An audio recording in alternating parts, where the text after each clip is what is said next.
अचानक स्वर्णरेखा नदी से सोने की जगह उगलने लगा जहर। यह दृश्य मानगो की स्वर्णरेखा नदी का है, जहां पर कल अचानक दोपहर से पूरे नदी में झाग आने लगा, मानो जैसे पूरे नदी में किसी ने सर्फ घोल दिया हो। इस झाग के कारण नदी के कई छोटे बड़े मछलियां मर गई और यही नहीं, नदी में कई ऐसे जीव जंतु थे जो नदी से बाहर आकर तरप तरप कर मरने लगे। पूरी नदी को देखकर ऐसा लग रहा था कि नदी नहीं बल्कि बादल के ऊपर का दृश्य है। इसको देखकर आसपास के कई मछुआरे और कई लोग मछलियां निकालते और चुनते हुए नजर आए, लेकिन दोपहर से यह झाग पूरे नदी में कहां से आया, इसको लेकर न जिला प्रशासन की टीम और न ही जमशेदपुर नोटिफाइड एरिया कमेटी और मानगो नोटिफाइड एरिया कमेटी के द्वारा किसी प्रकार का सुध नहीं लिया गया। जबकि आपको पता होगा कि स्वर्णरेखा नदी जमशेदपुर समेत पूरे मानगो का लाइफलाइन कहे जाने वाला नदी है, क्योंकि इस नदी से पूरे मानगो क्षेत्र में जलापूर्ति की जाती है, लेकिन अब तक इसका हवाला लेने वाला कोई नहीं है। आपको बता दें कि कुछ दिनों पूर्व दो मुहानी नदी तट पर गंगा आरती का आयोजन किया गया। सूबे के स्वास्थ्य एवं आपदा मंत्री बन्ना गुप्ता के द्वारा इस आरती का आयोजन किया गया था, लेकिन अब इस नदी की अवस्था को देखने वाला कोई नहीं है।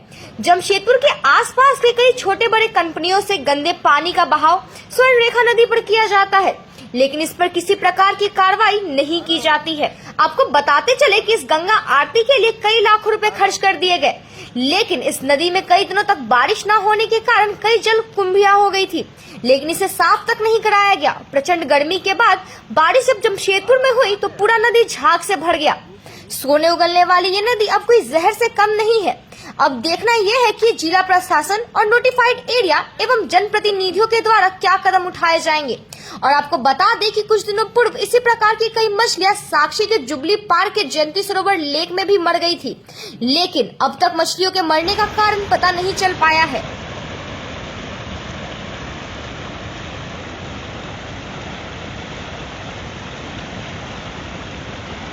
देखिए, हम लोग स्वर्णरेखा नदी के घाट पे खड़े हैं और आप जैसा कि नज़ारा पीछे देख रहे हैं, न जाने कौन सा केमिकल या कौन सा जहर इसमें मिक्स किया गया है कि ये पूरा नदी फेन से भर गया और मछलियां जो हैं तरफ तरफ के मर रही हैं। ये अभी आप अपने कैमरे से भी दिखा सकते हैं कि पीछे का क्या नज़ारा है, और ये देख के समझ में नहीं आ रहा और डर भी लग रहा है कि लोग जो इस नदी में स्नान ध्यान करते हैं, पता नहीं कल को क्या वो रिएक्शन करेगा नहीं करेगा।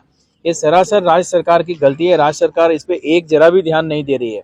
जनता को मरने के लिए छोड़ दिए, पीने के लिए पानी शुद्ध पेयजल भी नहीं दे पा रही है, और जो एक नदी था, नदी को भी दिन पे दिन दूषित करते जा रही है सरकार। तो मेरा आपके माध्यम से यहाँ के डीसी और एसडीओ और यहाँ के प्रशासन अधिकारियों से आग्रह है कि आके इसका अविलंब जांच करें, अन्यथा कोई बड़ी घटना न घट जाए, उसको रोकने के लिए कोई उपाय करें।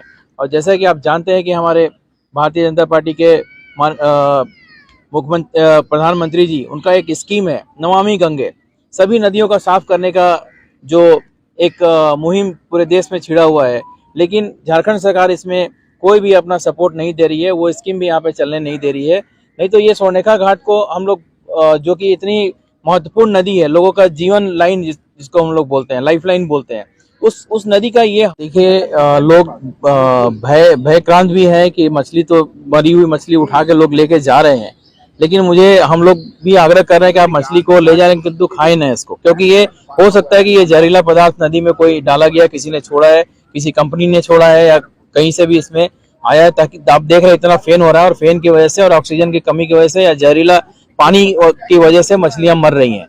तो मेरा आग्रह होगा कि कोई भी मछली को खाए ना।